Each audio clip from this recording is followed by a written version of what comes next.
Hello, Bacha Party. Welcome to Commerce Adda 24/7. My name is Harsh and I'm your business studies mentor.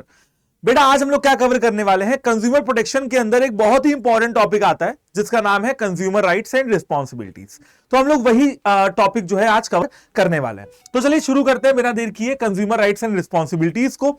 सबसे पहले बेटा आपको यह समझना होगा कि कंज्यूमर के कुछ अधिकार होते हैं जिनका प्रोटेक्शन करना बहुत जरूरी है, तो दूसरी तरफ कंज्यूमर की कुछ रिस्पॉन्सिबिलिटीज हैं जिनको निभाना भी बहुत जरूरी है। अधिकार और कर्तव्य दोनों चलने चाहिए, राइट्स और responsibility should go hand in hand, है ना। लेकिन सबसे पहला सवाल यह कि सर कंज्यूमर कौन है, हु इज अ कंज्यूमर। तो बेटा कोई भी ऐसा इंसान, सबसे पहले इंसान होना बहुत जरूरी है, कोई भी ऐसा पर्सन, कोई भी ऐसा इंसान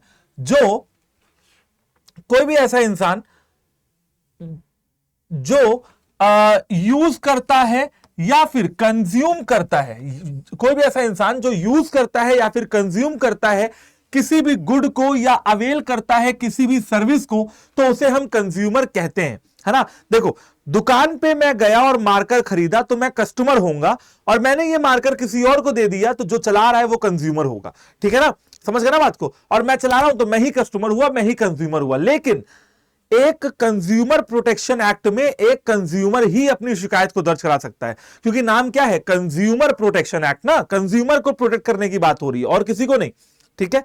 तो कस्टमर और कंज्यूमर दोनों ही कंज्यूमर प्रोटेक्शन एक्ट में अपनी शिकायत को दर्ज करा सकते हैं।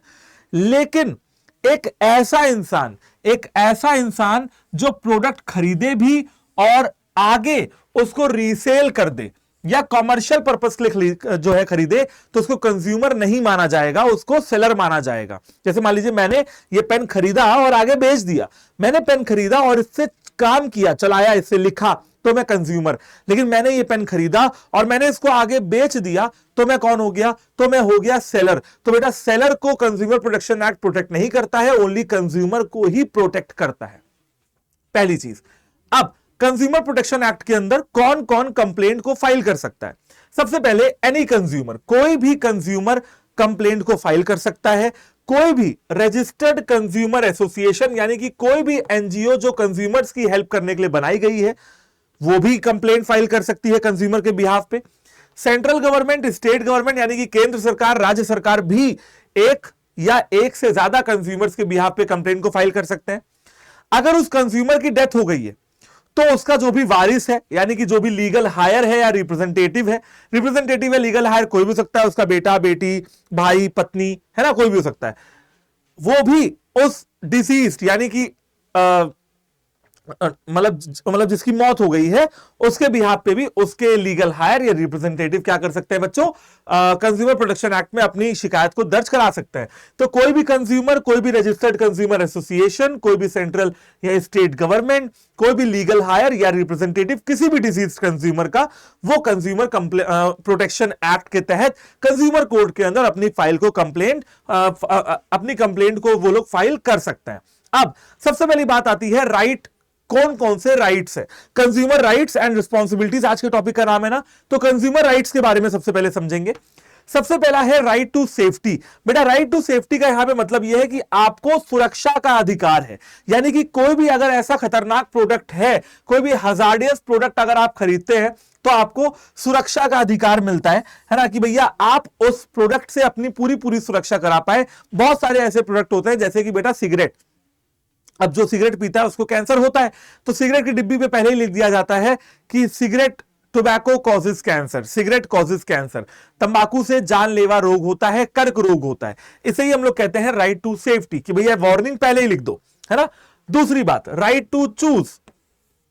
राइट टू चूज मतलब चुनने का अधिकार। मान लीजिए एक लड़की है, वो गई और जाके उसने बालों में लगाने वाले शैंपू खरीदने की कोशिश की, तो शॉपकीपर जबरदस्ती उसको कोई सामान नहीं बेच सकता है। लड़की के पास बहुत सारे ऑप्शन है, हेड एंड शोल्डर भी है, पैंटीन भी है, लॉरियल पेरिस भी है, उसको अपने बजट में, उसको अपने लिए जो अच्छा लगेगा वो लड़की वो खरीदेगी।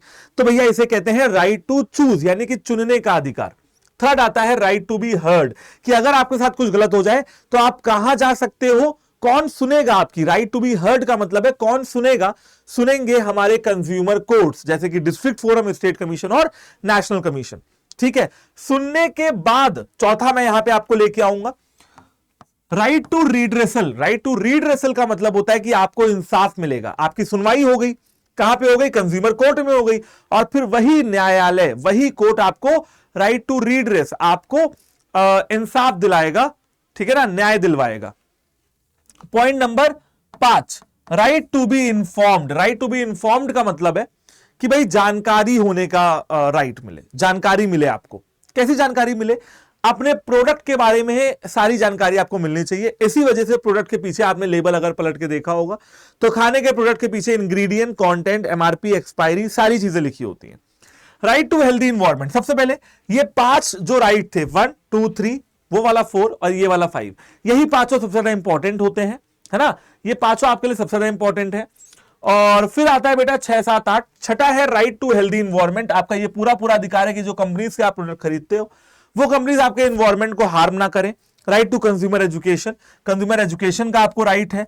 और राइट टू बेसिक नीड, आपको बेसिक नीड का भी अधिकार है। बट अगर मैं कहता हूं कि भाई इंपॉर्टेंट कौन कौन से हैं, तो 1 से लेकर 5 तक आपके लिए इंपॉर्टेंट है, 6 7 8 उतने इंपॉर्टेंट आपके लिए नहीं निकल के आते हैं, ठीक है ना।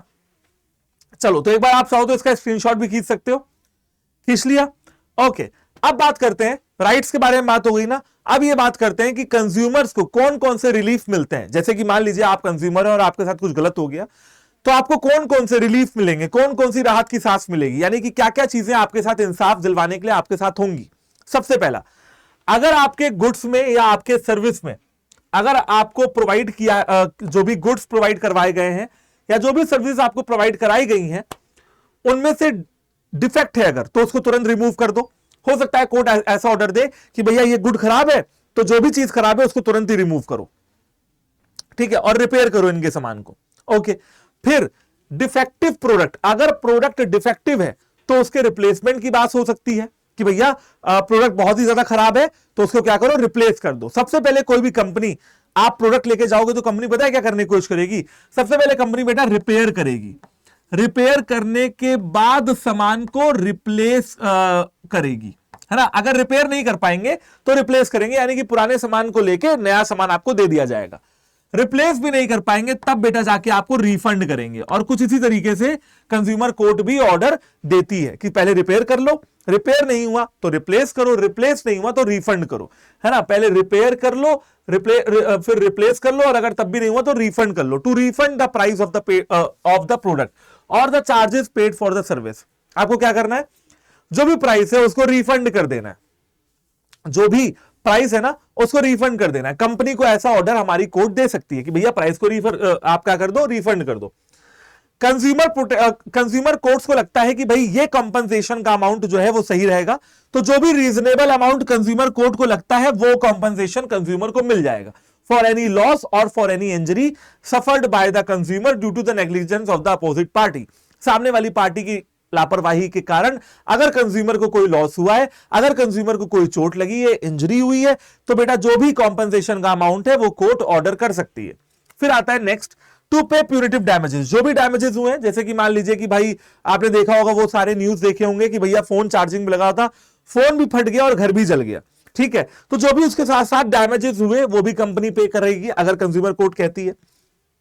कंज्यूमर कोर्ट पाती है कि जो हमारी कंपनी है वो किसी अनफेयर या मैल प्रैक्टिसेस में लीन है, तो उसको तुरंत डिसकंटिन्यू करने का भी आदेश दे सकती है। ये कुछ रिलीफ है।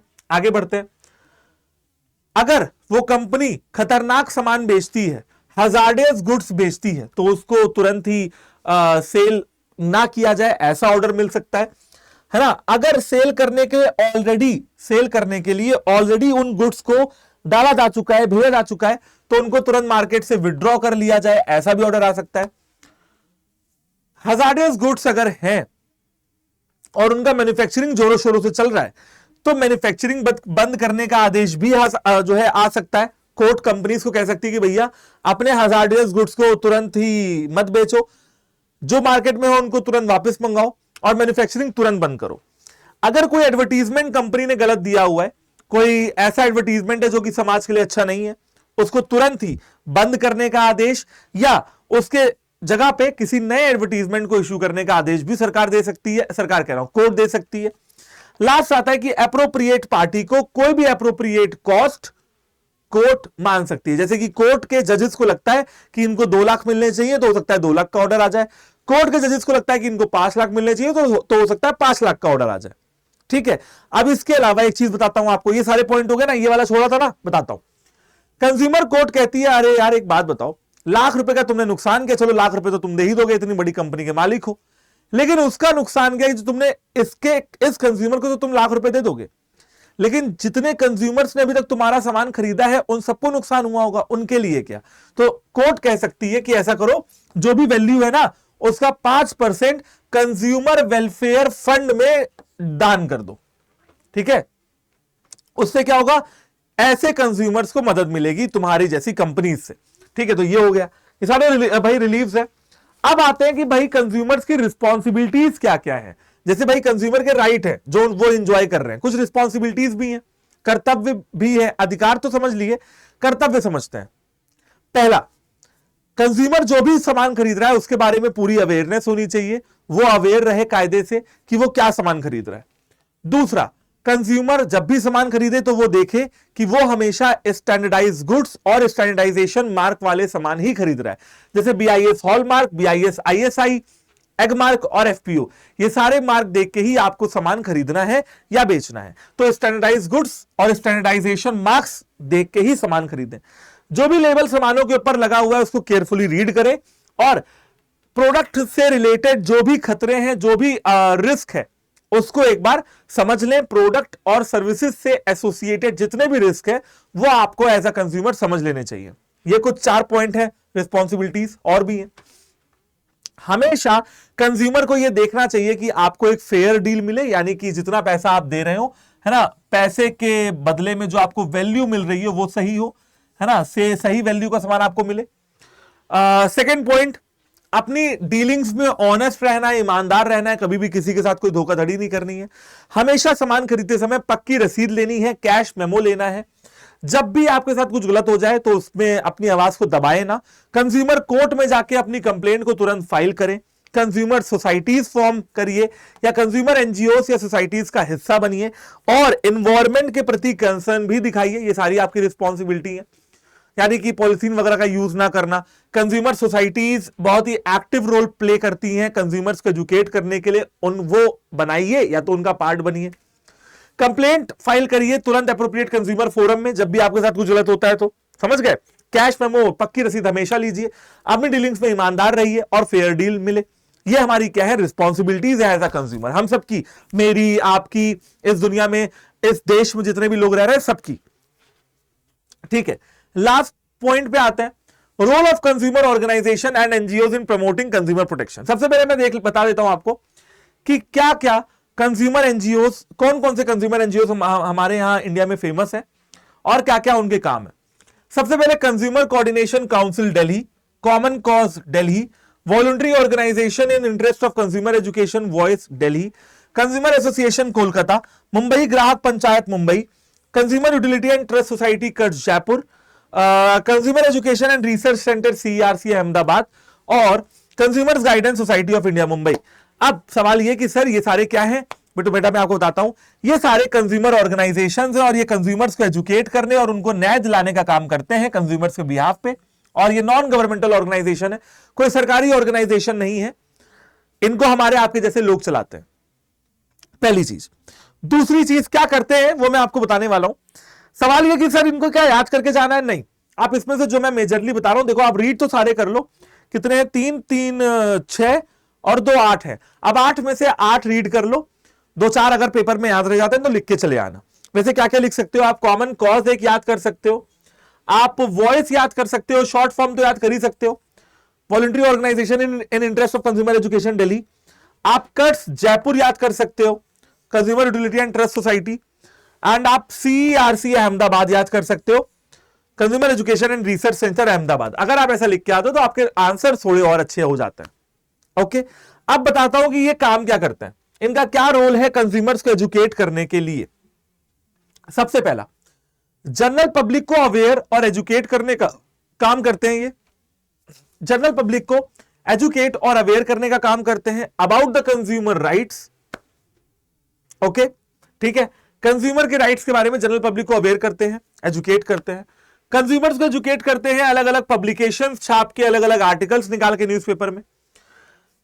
खाने वाले और पीने वाले प्रोडक्ट जितने भी हैं उनकी टेस्टिंग वगैरह करते हैं, और भी सारे प्रोडक्ट हैं खाने पीने वाले या यूज करने वाले डेली रूटीन लाइफ में, उनके प्रोडक्ट को ये टेस्ट करते हैं, ठीक है ना, कि भैया कहीं कोई गलती तो नहीं है। जैसे बेटा मैगी में लीड की मात्रा ज्यादा पाई गई थी, ठीक है, तो वैसे टेस्टिंग वगैरह करते हैं। जब भी कंज्यूमर के साथ कुछ गलत होता है तो उसको सामने आके स्ट्रांगली प्रोटेस्ट करवाते हैं कि भाई हमेशा ये कंज्यूमर्स को क्या करते हैं, इनकरेज करते हैं कि आप सामने आके क्या करिए, प्रोटेस्ट करिए, धरना दीजिए। फाइलिंग कंप्लेंट्स हमेशा कंज्यूमर्स के बिहाफ पे एप्रोप्रिएट कंज्यूमर कोर्ट्स में कंप्लेंट फाइल करते हैं, पढ़ के देख लो। Filing complaint in the appropriate consumer court on behalf of the consumers.